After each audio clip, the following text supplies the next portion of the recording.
Very happy to have my good friend, Roberto Diaz, back on ringside seat with Tassie, former matchmaker at Golden Boy and one of the best in the game, respected by everyone in boxing, an absolute legend. How are you, mate? Thank you, Grant. Thank you for that introduction. Good to see you, pal. It's been a little bit, been a minute, but I'm glad to be back on and hope you're doing well. Doing good, mate. Just keeping busy and, yeah, all going well here in Australia, mate. I'd love to see you down here sometime. Hopefully soon. I've never been down under, so hopefully soon. Hopefully we can get a good fight going and, give me a reason work, but also to go and visit pals, go and visit you, go and do some business. No, that'd be great, mate. So, big news in boxing, mate. Well, boxing, as always, there's big news. And obviously, we just had a massive event on the weekend. Ryan Garcia got his first world title, which was great to see, mate. And I just want to speak a little bit about your history of Ryan. You sort of recruited him the Golden Boy, I believe. And can you sort of run down a bit of your history of Ryan? Sure. I believe he had like 6 or 7 fights in when his manager at the time brought him to my attention. Right away, you saw something special in the kid. And then, of course, it's easy to say it now, and many people might say, oh, yeah. No, there was something special.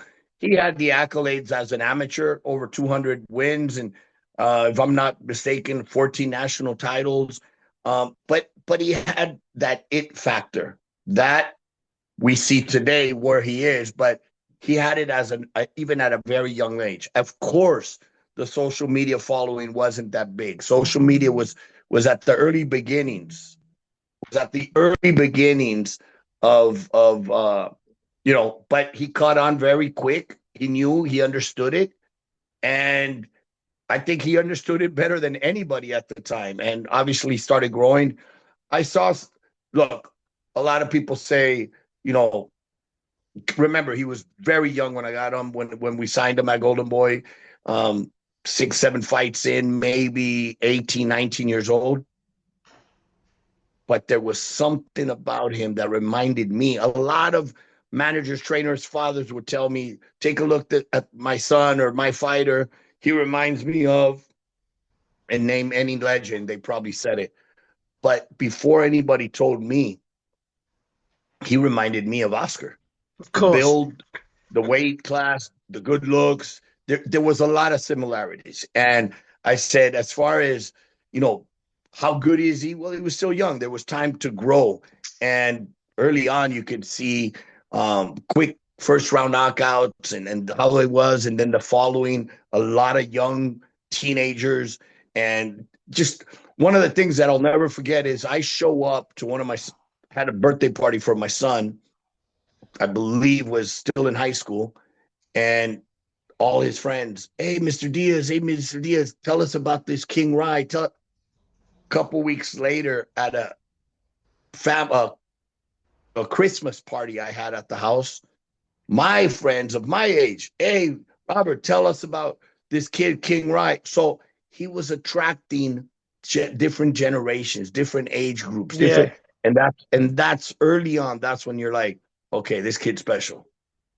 Yeah, well, when you mentioned the comparison to Oscar De La Hoya too, yeah, that left hook, mate, that left hook like Oscar too. I mean, you must be very happy to see him progress. He's had some battles lately, obviously with his mental health. Obviously coming back from losses with Gervonta Davis, obviously the Devin Haney,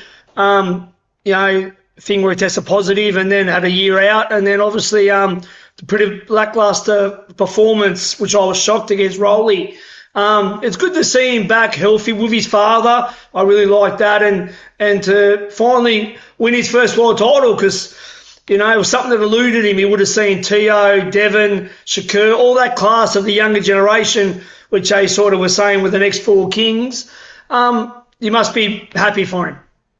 I am. And actually, I don't attend many events that I'm not involved in, that I'm not representing a fighter or fighters, but I was there. I was there this weekend in Vegas. really as a fan, obviously, and in support of actually 3 of the guys I worked for at one point. Bet the Bully, Ryan Garcia, and Oscar Duarte, who didn't fight, obviously, because the champion got sick or whatever, he pulled out. But I was actually there to enjoy fights as a fan, but also in support of these guys that I really have kept, because of the years I worked with them. There's also, there's also that feeling of I want to see them succeed. Two of them were going to fight for a world title that night, and one was defending one of his belts. So it was important that I could see all 3 in one night. Unfortunately, one of them couldn't perform, but I was real happy to see Ryan finally check that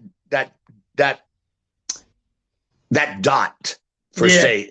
Yeah. The sentence has been completed and new, because everything, if he would have gone on in his career and won big fights, what have you, but not win a world title, people would always go back to say, well, he was never a world champion. Yeah. That's the knock they would have had. They can't say that now. They could say anything else, because I told them one day, you're never going to make everybody happy. Yeah. Just focus on your deal. As long as you have more people that love you than hate you, then you're doing good, because even the haters are buying tickets to see you lose. So I'm very proud of him, very happy for him. He shocked even me again, because he's done it a few times, thinking that I know him very well. He shocked me because, again, a lot of times it's like there's no right hand, it's just the left hook. Yeah. And today you could tell they worked on that right hand and shocked everybody, including Barrios. Oh, it sure did. That was great. That right hand that dropped him, and everyone sort of just said he's a one-trick pony, left hook. If you can avoid that, keep the right hand up, you've got him. But he really showed that, which was great. And boxing needs a Ryan Garcia. Boxing needs a guy, because we all talk about, look, there's many great fighters, but there's not many stars in this generation. And he's a star, whether they say, he didn't win a world title before, but he's got one now. But, some guys don't have that star power, but he does. I think boxing – and tell me about that 147 division now. It's really hot. You've got Devin, who's got a title. That fight, their sort of history, their grudge, a rematch with 2 belts on the line is probably the biggest fight in boxing. You've got Rolly, a rematch. Conor Benn's in the mix, who hasn't got a belt, but he's very well known.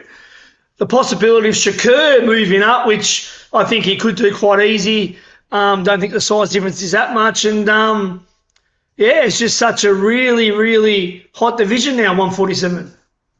Absolutely. You're absolutely right. The young generation of that new group of fighters. Tio just moved up as well today, I've seen. Yeah. Correct. Tio's going to join that group. And any combination of those fights are great fights. And the beauty of it, Grant, is that all these guys have shown, not just topped, has shown willingness to fight one another. And we had lost that for some while. There was a lot of years that I like to call the Mayweather effect, where everybody was protecting the O. And now it seems like we're into the Canelo effect, where legacy, fighting the best, challenging yourself is more important than an O. And I think we're starting to see, back before Mayweather, fighters taking more risks at a young age, not waiting till they're 35, 36 years old, willing to do it at a young age. And yes, a lot of them are going to lose their O's, but they're going to always be remembered as great fighters willing to take risks. Today, it is exciting. Look, I saw a clip. Even the fighters are excited. And when the fighters get excited, that's a sign that, okay, and Ryan's doing that. Ryan's doing that. You're absolutely right. You hit the nail on the head. There's world champions that can go unnoticed, and then there's stars. The kid, for whatever it is, and he's worked hard at it, but as much as there's the haters talking and this and finding reasons that this and that, they can't take that away. He's a star. And now as a champion, I saw a clip of Haney training today really hard. I don't know if it's an old clip, The but left whatever it hooks. is, he's like, it's exciting the fighters Yeah. that want to put up their hand and say, let's do it. Haney has a reason to say, I want the rematch. Yeah. Um, Ryan has the reason to want a rematch with Rolly. Shakur jumping in there. Yeah. Uh, Conor, Benn, Teofimo, the whole group. It's good. It's like a round. You just pick and choose in a hat, and you're going to get some very exciting, very good fights. Yeah, and you know as well as I do, the 147 division's always been amazing. I mean, to the times of Leonard Hearns, and then there we go. And De La Hoya, Trinidad Quartet was a great one as well. I mean, then you had the Floyd Manny. The welterweight division's always good. You just big fight recently. Boots Ennis didn't really have anyone elite to fight. He moved out. But now Devin Bean and Brian Norman, which I was there flat in Saudi, and then injecting Ryan, possibly. Keyshawn Davis could possibly jump up there too. So bring it on, mate. Boxing is in a great place, and these guys are all young. They're young guys, which is great to see. That is definitely the case. I mean, back in the day of the Four Kings, which I like to say five, they always forget Wilfredo Benitez, who fought all three of those great ones. They do. Well, four, actually. He fought, well, he didn't fight Hagler. He fought Leonard, he fought Hearns, and he fought Duran. Yes. But they all fought each other. Yeah. Leonard fought all of them. Yeah. Benitez fought three of them. Duran fought all of them. Hearns fought. So we didn't see too much. I mean, we saw similar years later with De La Hoya, Vargas, Trinidad, and Corte. They fought each other. Yes. And I think that's what always we will remember those classes or those years, that era, because we saw great fights, great fighters willing to fight great. So a recommendation to them, fight each other, go for legacy, and keep doing it, because you lose one, you're going to win the other one. And it's, but you'll be remembered for the next 20, 30 years, not just for 3. Yeah. I mean, honestly, I think, Devin and Ryan seems like a no-brainer. I mean, whether it's the next fight or not, or one after, there's so much issue there. They fought in the amateurs. I think they were 3 apiece. The fight where Ryan won it, but then obviously it was a no contest through the positive testing. The 3 knockdowns, that Ryan scored, but Devin won a lot of rounds, because that was still a close fight. Besides absolutely right. That's. I'm glad you point that out, and that's why people should want the rematch, because it was one of those fights that the rounds he didn't get dropped. He won. Yeah. But he got dropped 3 times. It's tough. And those were big rounds for Ryan. But it was still close. It was one of those fights that they're only remembering the knockdowns and thinking it was a mismatch and a walk apart. Now, another thing is, look at Devin's body right now. Yeah. That kid looked big. He's strong. His body has taken the way we thought, and I'll include myself, going up against Norman, that's a big jump. He's fighting a puncher, not just a bigger guy, but a puncher at that weight class. It's going to be dangerous. It may be too soon. And look, he went in there and done the job, completed the mission, won the world title. So I think it shouldn't be the next one, but I think it should be soon. Yeah, 100%, mate. You mentioned before Floyd Mayweather, so I've got to touch on that. The announcement of him and Manny seems like it's actually legit, this one, or I've got a feeling it is. What's your thoughts on the 2 legends, but 2 older men running the back? And the question for you, the fact that Manny has still been fighting a little bit and Floyd hasn't really at all, if Floyd happens to lose, because he's put his record back on the line, if he happens to lose to Manny, lose that O to the guy that had the biggest rivalry with, do you think he'll ever get over that if that is the case? From the little that I know of Mayweather, he's so, I'm not going to say overprotective, but so competitive that he doesn't want to lose. And it's been somewhat of his brand that he's never lost, you know, and that 50-0. I don't see him overcoming a loss. I don't see him overcoming a loss. Do I see him losing? Even though he hasn't been as active, I don't see him losing. I don't see him losing. Obviously, you can get old overnight, but stylistically wise, I always said whether they would have fought 5 years or 10 years before they fought, or when they fought, Mayweather was always going to give Manny trouble. Yeah, me because too. he's a master counterpuncher. I agree. The guys that gave Manny trouble was Marquez. Juan Manuel Marquez, who was a counterpuncher. Yes. And Mayweather was probably the best counterpuncher and the fastest and the quickest. Yeah. So I always thought he'd give him trouble. Now, Manny was amazing, and he keeps shocking the world, and he keeps, you know, to see him at this age and time still being competitive, a fight ago, a draw at the world title against a younger man. I thought he won that. Yeah. I did too. I'm not too interested. I don't think I'll be raising my hand to watch it, because even though it's a fight and it's two of the best that ever did it, I want to remember them at their peaks and in their best form. I don't want to see soft bodies and then go, oh shit, the nostalgia will be like, wow, how far we're all going there. We're all there. We all get old. But these guys are so competitive, and it's going to be good for boxing because you're going to have all over the world the attention on that night for Manny Pacquiao too. Yeah. I just can't believe that he would risk it. Like, I mean, you know, like he's at exhibitions, but to actually have a legit fight, and there's always a chance. I mean, look, the thing is, I've always believed that Floyd beats him 7 days a week, 365 days of the year. But when you get older, you know this. You lose your time and you lose, you know, your reaction. You don't lose your punch. So Manny still has power. He'll never lose that. We know that.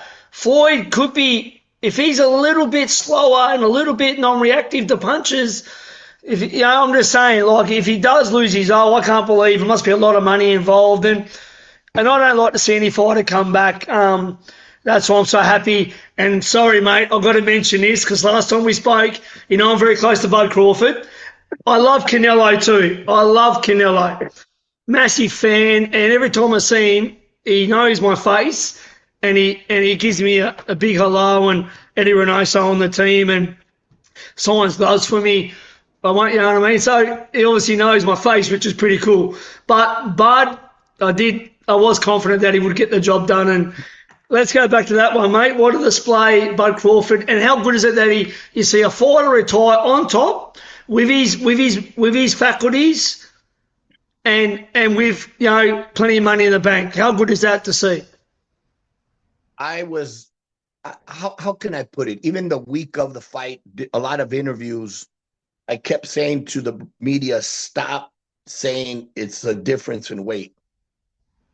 Generational great fighters have shown it in the past, can jump in these weights and become great by winning. I said Crawford is a generational great. I did, of course, say Canelo's going to win, but it's not going to be based on weight. It's going to be based on talent. Well, I was wrong. And the right was, it wasn't weight. It was talent, and Crawford showed to be one of those generational greats. You know, it wasn't a long time ago that I saw him at a fight. Might have been a Canelo fight. I went over, said hello, and I said, you know, Bud, I tell people over and over and over, you remind me of one of those generational greats. And I've never liked fantasy fights, fantasy matchups, fantasy this, because it's your opinion, my opinion, his opinion. You'll never know. But I always say the fighters of the past always beat the fighters after them, or the fighters of the present. You know, you go right now in this group of Devin and Ryan and Teofimo and match them against Oscar, Trinidad, Vargas, and Corte. Or grab Corte, Oscar, Vargas, and match them against Hearns, Leonard, Duran, and Hagler. Yeah. So you get where I'm going. And I always say the ones from the past will beat the ones came after them. However, one day on social media, I see somebody Bud against Pryor. And I'm like, whoa. And I was a big fan of Pryor. I was a big fan of Pryor. Yeah, great fighter, but yeah. But so reckless and the adjustments, I said, wow, for the first time, do I see a fighter from today beating a great from yesterday. Yes. I said, I see Bud basically taking charge. So then I started thinking, who does Bud really remind me of the most from the past? And I came back with Marvin Hagler. He's the Marvin Hagler of us, of today. He could switch, southpaw, right hand. He had a little bit of that chip on his shoulder because he wasn't getting that. He's got the dog in him. Yeah. And now going up, not one weight class, but two, and really even three. Because three. He only one fight at 154 against Majimov. Yeah. So that just what I like, and it goes with Ryan this weekend. What I like about those results is the message to boxers and to people not boxing. Yeah, anything is possible if you put your mind to it. Bud believed he can win, and he went out there and performed and took the risk. This is a good message for the young fighters, is he believed in legacy. Now, him retiring after that win, I can understand it, because after you climb Mount Everest and do what everybody said you couldn't do, what else is there to prove? No matter what comes after, they're always going to doubt you. So now it's time to enjoy all those years of hard work, all those years of sacrifices, all the money, all that. Go enjoy it. I do say one thing. Couple years in it, and he's on an older side, but he's going to rest. His body's going to heal from all those years. And don't be surprised in a couple years Bud says, I'm back. Yeah, maybe. As I said, what gave me so much belief in him, that would have been around him, he's so competitive, as you know. I think it's known about him, whether it's basketball, darts, chess, table tennis, he's so competitive. And he reminds me of the Mamba mentality of Kobe Bryant or Michael Jordan, even though that's not boxing. But he's got that mindset that he just believes that in himself that much. And I hope he does stay retired, because it'd be good to see, because I hate hearing fighters that some of the tragic stories, and it's always good to see a positive story for a change of a fighter retiring with at the top, you know what I mean? So that'd be, but in saying that, let's speak about Canelo. Let's speak about what is next for Canelo. I think he's got a date in September in Riyadh. No opponent named yet. The belts are all vacated by Bud. I think some have been won, or some have been mandated up to full champion, not interim. What do you think is the best option for Canelo, and how long do we have Canelo for? I mean, he's fought everyone. He's been a great champion. What's next for the great Canelo? From what I'm hearing the same, that September back in Riyadh. And look, with Canelo, especially at this point in his career where he's achieved everything and he's fought for it, I don't see him taking, people say, oh, he's probably going to take a tune-up. And you still got to put in the work. In fact, it's a waste of a camp. That's right. Correct. Waste of a training camp. You still got to put in the work. And even more, because you take this tune-up, and if you go half-assed, then guess what? You get beat by a tune-up. So it's hard at this point in a fighter's career where he's at to even get up for a camp knowing you don't have a threat. So I do see him going, and right now they're filling in all the titles that you said. I do see him going for a title, because it's always going to be what motivates him. Go win another belt, go continue legacy, whether it's at a higher division again in one of the rematches. or if he's going after one of the belts at 68. But I do see him in a world title fight, and in a fight that maybe people, including myself, we're always going to be like, damn, doesn't stop from surprising everybody. There's not a lot of names, though, is there? There's not a lot of star power at 168 now besides Canelo, though, to be honest. They're talking about, is that Christian is it Mabibi or Mabili, who's a really tough guy. But yeah, that's what I saw at the dinner awards where he took a picture with him and Turkey. So that's why I'm thinking it's going for the WBC world title fight. That's why they bumped him up to the full champion after Crawford retired. And look, one thing about Mabili, because he was on the undercard against Lester, fight of the year. Oh, great for fight. the WBC. Very good fight, a draw. It's a big kid. That's a big, young, hungry kid. I've met him years ago in Canada with my friend Camille Stefan, his promoter from Eye of the Tiger. And that's a very physically big kid. And that's where, again, Canelo's not a big guy naturally. He's gone up in weight. He's gone beyond where he should be physically, but he's achieved and won those fights based on the talent. But those are every year, every time that goes by, or, as the months go by, these guys are getting bigger, younger, and stronger. Yeah, no, 100%. You're very correct. It's just, but like styles like that probably will suit Canelo more, though. The fact that he doesn't have to chase after him. I mean, we all know that a little bit of, if you can say, kryptonite is a mover. A Lara, a Floyd, the Cuban guy that sort of moved a lot, and someone like Terence in and out. So, I mean, at least guys like him and maybe Hamza Shiraz, there's guys that you won't have to look for. But like I mentioned, there's no real big star power names, though, is there? It's obviously Canelo is the full A side. There's no sort of big name for him to get up for. I mean, he'll still get up for it because he's coming off a loss and he wants a title again. But unfortunately, there's no real big names in that division.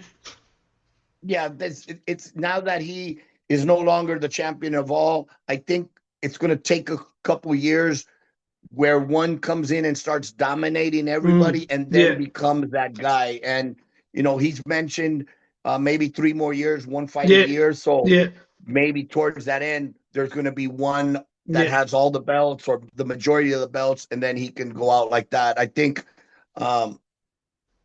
seeing how he looks in this fight in September, seeing the rest, you're absolutely right. The style fits him more. Again, he's very much a master counterpuncher, so somebody that comes at him is more effective for him when he counters him. So it'll be good to see how his body reacts and how he looks in this next fight. This is a topic I've been wanting to speak to you about. I didn't want to mention it straight away.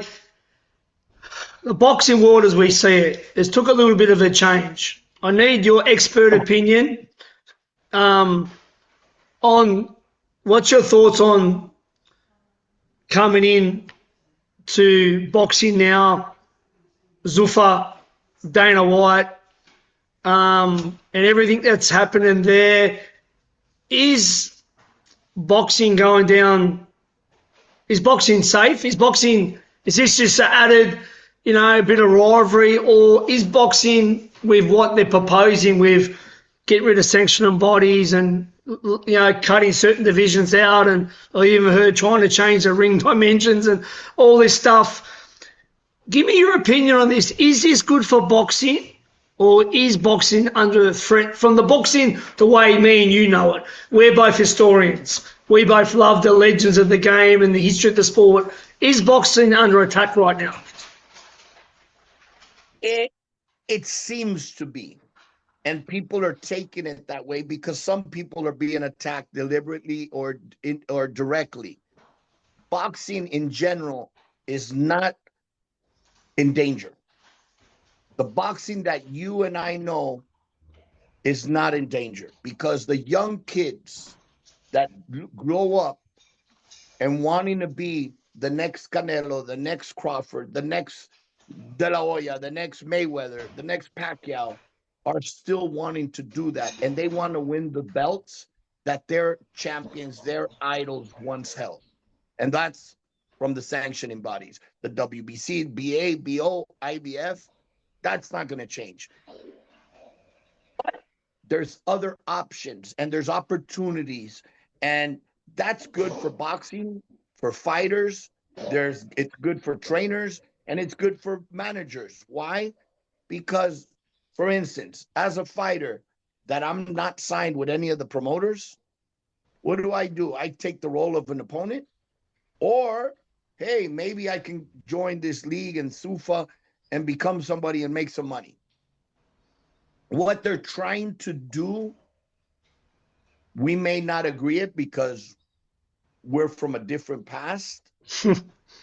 But I can see it work for this next generation of fans, the younger kids that are confused with the amount of champions, or are confused with, wait a minute, is he the champion? Well, he's the champion of this organization. But in that weight class, I can see that. We've lost boxing fans instead of gaining. Everything's on pay-per-view. Everything's on. Let's give it back a little bit to make it bigger again. So it's not going to happen overnight. I think they came in a little bit too aggressive and in a little bit too, like, we're taking over. Nobody's going to take over boxing. Man, Don King didn't take over boxing. Bob Arum didn't take over boxing. Yeah. And they work together. Now, here's what I'd like to see. And I think this would be amazing. Go crown your champions at Zuffa. Go make champions the best of that division. And maybe make that champion from Zuffa starts fighting against the WBC champion and the WBA champion and they start unifying. I'm not saying that our world's going to accept the Zuffa champion, but guess what? If that Zuffa champion starts beating our champions, number one, it's going to get competitive. It's going to bring more attention to boxing. Our world's going to be supporting our guy. Their world's going to be supporting. And maybe as they build champions and they build that belt and maybe the young kids are going to walk up one day and say, I want to go to the gym. I want to start boxing because of this Zuffa champion that I just saw, and I like him. And in 20 years, there'll be guys growing up saying, I want to be the Zuffa champion. But right now, all the young kids that you walk into the gym, they're walking around with that belt or wanting to win the sanctioning body belts that they've seen their idols win.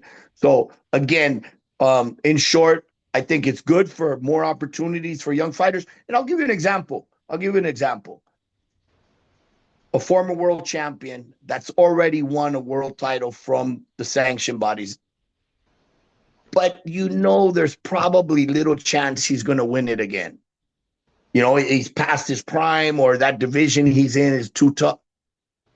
Maybe he gets stuck in a division over there in Zuffa where the other kids are still not as experienced as him. Yeah. So he can go in there and become the Zuffa champion. And whether he lasts 2 or 3 fights, defenses, he makes some money and now retires happily ever after. He'll have the belt from one of the sanction bodies that he had, and he has some money in the account now. So, perfect world. Yeah, no, I see what you're saying.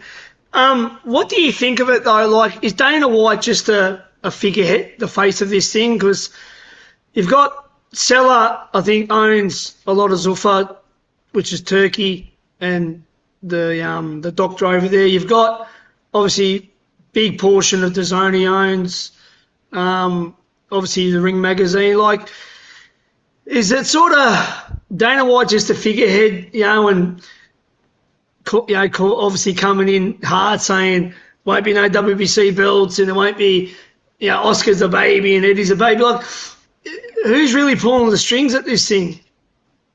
Well, Dana's definitely part of but he's the promoter. That's who everybody recognizes. That's who's done a hell of a job at UFC. Oh, but yeah, there is a big, like any other promoters, there's always the people behind the scenes. Yeah. putting it together, and then there's the face. I mean, all the promotional companies are like that. This is no different. They have a strong, strong powerhouse behind them. You have several people that are making moves and getting deals done. And it was a soft opening. But as we're seeing little by little, the chips falling and the signings going on, and maybe some of the ones that haven't been signed, or yet the ones that we haven't seen yet, there's some power moves being made. And of course, they're thinking big. They're not thinking small. No, of course I not. would not, if I'm the other promoters, don't underestimate the new kid on the block. But that's the problem at boxing. There's always been the ego. There's always been the ego. If everybody joins, and I'll say, if everybody does a little circle and holds hands and say, my best is better than your best. No, my best is better than your best. And they put them all in against each other. Baseball does it.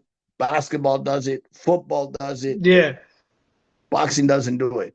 If we had a World Cup every 4 years, the best against the best of every promotion, how beautiful would boxing be? Amazing. Because amazing. Why are the only ones that don't do it? Because we're not a league and there's too much ego. But if we did that, it would be huge for boxing too, because fans win, boxers win, fighters win. I mean, boxing wins. Overall, promoters win. Well, that's why I like the 5-on-5. You know, the Queensberry versus Matchmaker, that was awesome. You could do that with Golden Boy. You could do it with Top Rank. I mean, I reckon that's really, really good, you know. Also, too, oh, sorry, you go. No. So I love the 5-on-5. And I'll tell you, before I left Golden Boy, I kept pushing for it. I kept pushing for it. And I thought it was easy that Matchroom and Golden Boy under the DAZN umbrella. I talked to Eddie and I said, man, I didn't call it 5-on-5. I didn't have a name for it. I said, your best against our best. Yeah. Once a year, at the end of the year, let's do it. People liked the idea, but it just never moved forward. And when I saw 5-on-5, Queensberry against Matchroom, I did sit back and smile because it was like they did it. And I patted myself on the back because I said, look, after saying it so many times, it finally happened. But I think it's a great idea. I think it should be done more. And at the end of the day, you're going to win some, you're going to lose some. But at the end of the day, boxing wins. Yeah, no, that's why I wanted your idea. I'm so old school, mate. I'm living in the 1950s. I mean, I'm very, boxing's been my life, 3 generations. And yeah, I'm a bit skeptical. Just keep my eye out at the moment. What's going on with it all? And as I said, we've got Jai Patera, Australian, fighting for a Zuffa belt soon. I personally, I don't know if I'll ever give credit to a new belt. I don't know if I'll ever give it a legitimacy. That's just coming from me personally. Of course. But we'll see what happens there, mate. I've got to ask you about the Conor Benn Eddie Hearn thing. It's a massive news, big signing by Dana. Run me through what you think about it, and 15 million or whatever it's been called, only for one fight, but obviously you think that's signing again. Tell me what that sort of the message that sends out, and not so much. We know promoters and fighters leave each other all the time, managers, etc. But just the fact that Eddie did stick by when the guy's career looked like it was done with the positive drug tests, loaning him money. We all know there's not much loyalty in boxing, but there's should there be loyalty in boxing? Talk to me, mate. I think it is. I was shocked because more than anything, as you said, when the whole positive test, if there was anybody that stuck with him and had his back, it was Eddie. So I was shocked, but not knowing what happened after with that. I'm hearing that he wasn't signed or the contract was come to an end. Was there a first and last that he had to match? Was that number so high that he said, no, I'm not matching it? I don't know those specific details. But, one thing, Yes, you gotta hope. You gotta hope there's loyalty, but at the same time, the fighter only has one shot. His timetable is short. If the monies are so different between one side and the other, I don't want it to sound like it's like you got to sell yourself, your soul, or this and that. But for instance, if one side the offers 5 million, and again, I don't know the details, but on one side it's 5 million, on the other side it's 15 million. That's too big of a difference, because what if that's my last fight, the one coming? Yeah. And I take it for 5 and it's over. Not because of just a loss, because of an injury. Anything could happen in one night.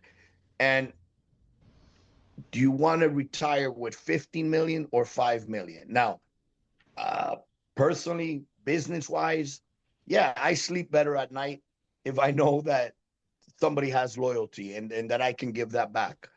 But without knowing all the specific, it's hard. You would hope that there is, but it's not the first time and it won't be the last time. No, of course not. Many fighters have, Yeah. you know, I remember one particular fighter during my years at Golden Boy. I won't mention his name, but he said, my word's more than a contract. My word means more than a contract sign, a signature. I went back to the office and I told Richard Schaefer, who was head of Golden Boy at the time, and I said, he's gone. And he says, what do you mean? He's gone. I said, when he wouldn't sign a contract and says, trust me, Roberto, my word is gold and it's worth more than a signature, I said, he's gone. And sure enough, a couple months later, he was gone. Wow, you was right. Yep. Yeah, you always got that pen to paper. I see the fighter and I'm like, people don't understand why there's... I felt personally, well, you lied to me and to me. Yes. But it happens. It happens. And sometimes it hurts more than others because of the personal relationship. But again, they only have a small timetable. In other words, as a promoter, we got that saying, fighters come and go. You're going to be around 30, 40, 50 years. As a fighter, you got a short period, 5 to 10 years. Of course. And think of it this way, too. A fighter, even though they have a team, a corner, they're the only ones that get in the ring. Yeah, it's not a team sport. No. It's a me sport. Me. Who's important? Me. I'm the only one. So it's a little bit of I have to be selfish. It is a selfish sport. I mean, the fighter's the one doing the road work. He's the one cutting weight in the sauna. He's the one taking the punches mostly. So, I mean, yeah, your trainers and everyone can help you and support you, your management team, your promoter, but you're the only one. When the bell goes, it's you versus another man, mano a mano. Yes, sir. Exactly. Couple more questions before I let you go, mate, and I really appreciate your time. We could talk all day, obviously. I have to talk about your fighter and ask about Lamont Roach. Coming off 2 draws, I will put my hand on the Bible now that he beat Tank. And I've always been a fan of Tank. I believe that he's probably the most wasted talent right now, because if you look at 3 of the fighters that fought on the card the other night, he knocked out all 3, pretty much. Barrios, Ryan, and there's one more. But, knocked out Rowley, current champion. So, but I thought your man done the... Frank Martin.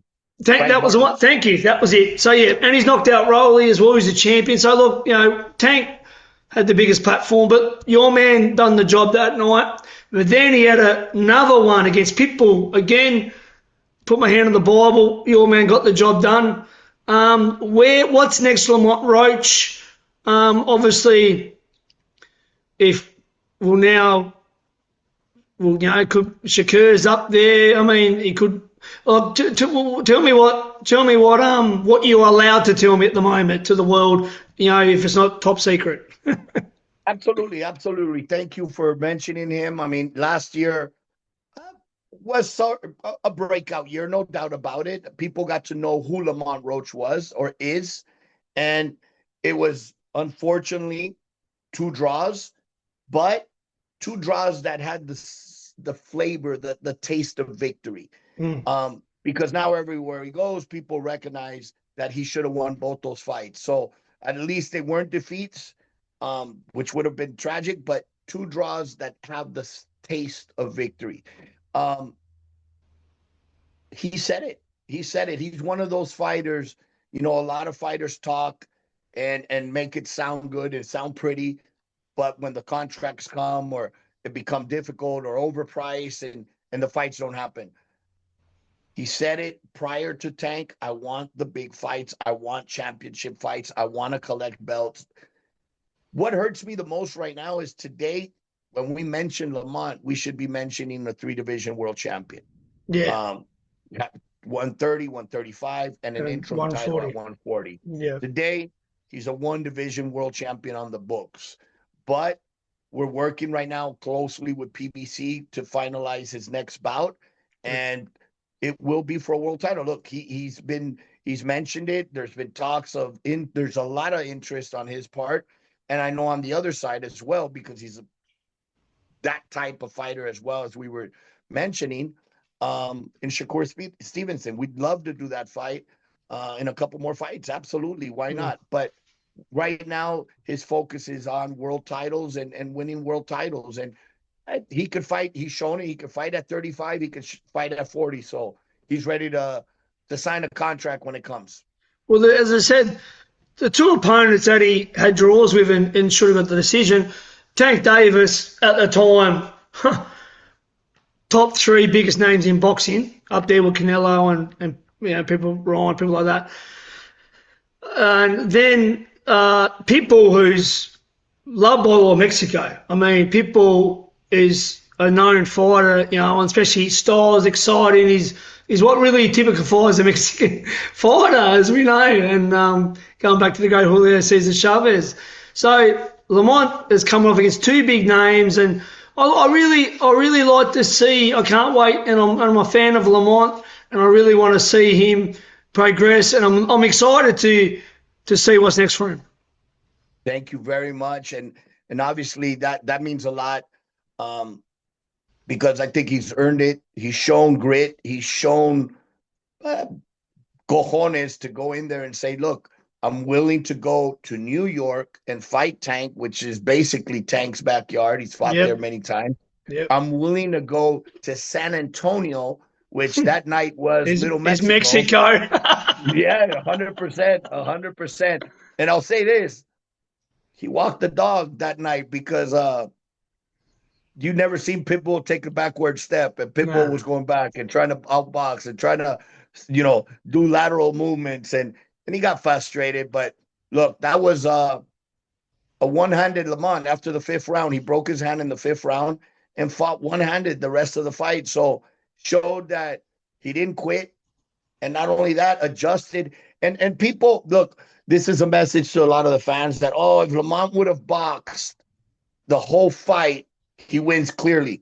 Yes, but those saying that are the ones that would have said, oh, he's boring. So Lamont took it to Pitbull, same way he took it to Tank, and tried to walk him back in his own game, fighting in close, you know, going toe to toe.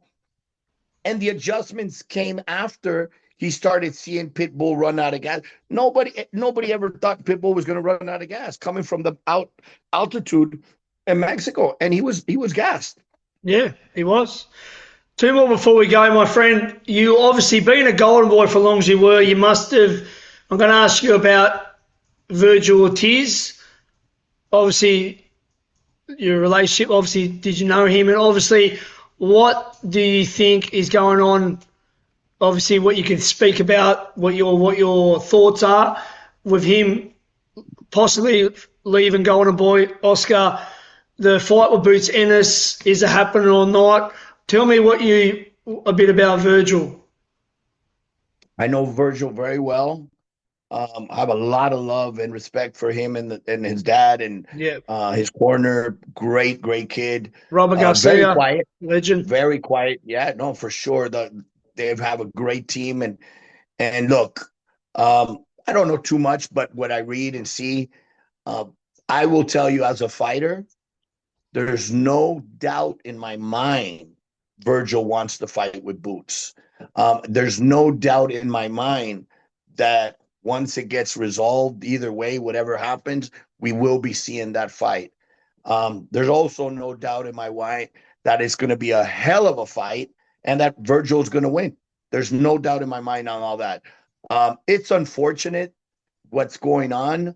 Um, Sometimes I feel like, man, uh, is it a setup or what's going on? Because it can't be one after another and all that. But all I know is what I read, as well as a lot of the fans right now. I don't get too much involved in there. And I just wished personally that it wouldn't be where it's at. It's Yeah. never good to see this, back and forth between um, the same team or promoter and fighter. I wish this can get, before it gets to the media, before it gets to the courts, before it gets to a lawsuit, before it gets lawyers involved, that they do a sit down and say, okay, what's going on? Let's fix this.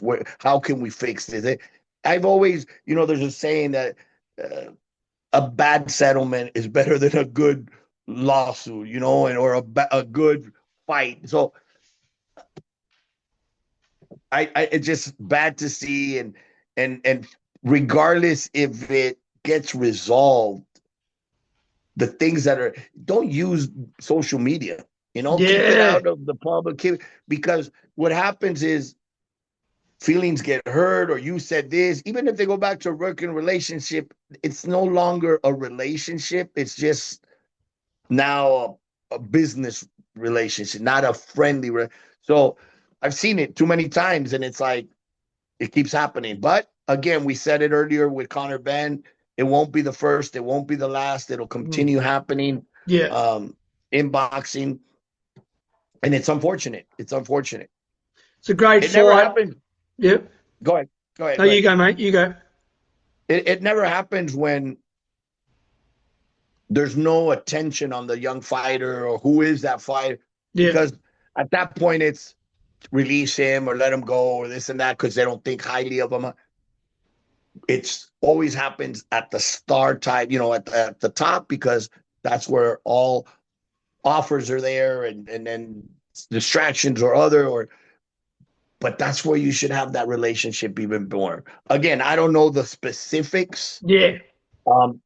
but just from I'm reading, it's sad to see. It's sad to see. But look, I wish both sides all the best, and hopefully we get this resolved, and us as fans get to see that fight, which is going to be epic. Yeah. I believe Vergil beats Boots as good as Boots is. I think Virgil's fought the much tougher opposition. Madrimov and Bericek and a lot of the guys he's fought. So I think, just the fact that he's been against them top guys, I think Vergil wins that. Last one for me, mate. A guy that I know you know very well, Errol Spence, look like he's locked in the fight. My guy, Tim Zoo, someone I'm very close to, and in possibly, we don't know yet if it's in America or Australia, but I think they've said, I think June's been mentioned. Tell me about that. I mean, it's sort of fitting because both guys have had some. Errol's coming off a bad loss to Bud. I think 2.5, 3 years out. Tim, as we know, had the loss to Fandora and Buckram, but just had a win recently. What do you think of that fight? And yeah, obviously a crossroad fight for both guys. It is a crossroad fight. To get to that next level, I think I have to. I mean, look, on one side, you have an Olympian, you have a former world champion, you have a kid that at one point, not a kid, I'm sorry, a young man that at one point was one of the top pound for pound fighters and talents in boxing. In fact, if we go back to the Bud fight, many people favored Errol Spence Yeah. in that fight. including myself. Again, Bud's proved me wrong twice. Stop going against Bud, mate. Stop going against Can't Bud. do it. You can't beat him, join him. And from there on out, join him. And I will say that Bud is one of my favorite fighters. It's just when he went against Earl and when he went against Canelo, it's people and fighters that I worked with and that I knew. Of course. So there was more of a relationship. I never knew Bud outside of a fan. So this particular fight, I have to favor Tim Tszyu. Why? Even though, yes, he's had his losses, hasn't reached that mountaintop yet. I believe he's the fresher, he's the younger, he's the most active, he's the stronger. Don't get me wrong, Earl, you can't forget your talent. It's not something like that you leave it at, before you check into the venue. But being out so long, is he thinking this is the tune-up fight for something bigger? The tune-up fight wouldn't be against an Aussie guy. Aussies are known as aggressive, strong, and look, even when the Fundura fight, that he could have called it, I can't see, and no contest, and done it again. They kept going through it, and that's a guy that showed a lot of balls and a lot of heart. So coming off the accident, the Crawford fight, and the long layoff, I would have liked to see him do something a little bit less significant. But again, going back to what we said about Canelo, when they're that high of competitors or they've been at that level, taking a small tune-up, maybe they don't get up as high, they don't get up for it, and then that becomes, what if you lose to a guy you weren't supposed to lose to? So I'd rather take the 50-50, and I see this as close to a 50-50 as it could be. Do you think by Tim Tszyu's management and his promoters it's a good move, the fact that he had a couple of bad defeats in America, but he's still burning, he's still got the burning desire to conquer the world. To get a guy like Spencer who's a massive name, the money would have to be good, you think, and the fact that he has been out for so long coming off Bud Crawford loss and the accident, I personally think it's a great move by them to get a guy with such a big name, and a very winnable fight for Tim Tszyu. Do you agree? 150%. I applaud them, and you're absolutely right. If you're going to beat Errol Spence, it's right now, not after he has, whether he's going to have 2 or 3 fights and get back it. It's right now. Coming off the loss, coming off the long layoff, you need a early jump start, and give him a reason to say, did I come back for this shit? I was so happily retired. You know what? This is it. I'm not saying in any shape or form that he could make him quit, but give him those doubts early on of, why did I come back for this? Did I really miss it this much? Otherwise, with his experience, he could jump in and take a lead and then make it a long and difficult night for Tim. So management-wise, great move. If you lose to Earl Spence, it's one of the top guys, at one point, an Olympian and one of the top guys, former world champion.